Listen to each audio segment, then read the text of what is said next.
Hello and welcome to Teachings in Education. I am your narrator, Frank Avella.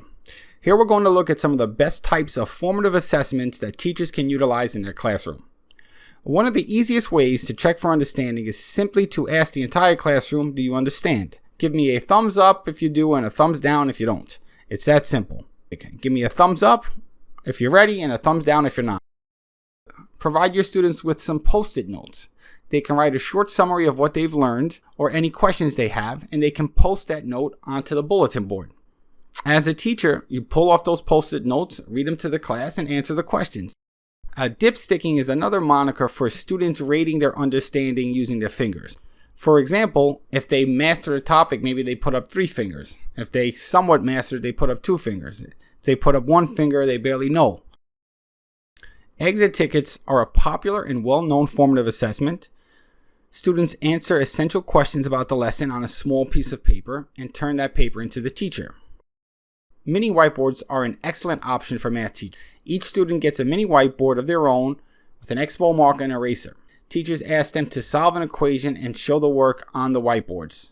Students raise the whiteboards up and teachers can clearly see where the mistake was made. Red card, green card is a simple formative assessment used in the lower grades. Student holds up a green card if they're ready to move on to the next topic. They put up a red card if they want the teacher to stop and go over the material. An even simpler way to formatively assess a classroom is just to say, raise your hand if you understand the lesson and you're ready to move on. This way you can easily identify students are lost, or just routinely ask the students to raise their hand if they have any questions. Seeing as most students have phones nowadays, teachers post a tweet on Twitter and the students reply to that tweet. This should be done only with high school students and using private Twitter accounts. No outsiders allowed. A Think, Pair, Share is both a formative assessment and a classroom activity. Pose a question to the class, partner up the students, and then have them compare what they have written. They can come to a consensus and share their agreed upon answer with the class. Digital polls can be used with smartphones. They use QR codes on worksheets, which take the student to an app or website where they answer multiple choice questions. You can gauge how well your students are doing by looking at the results of the polls.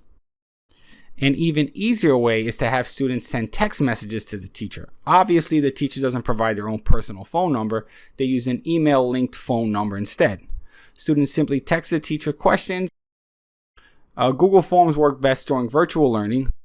Forms easily integrate into Google Classroom, and they were created with the purpose of eliciting information.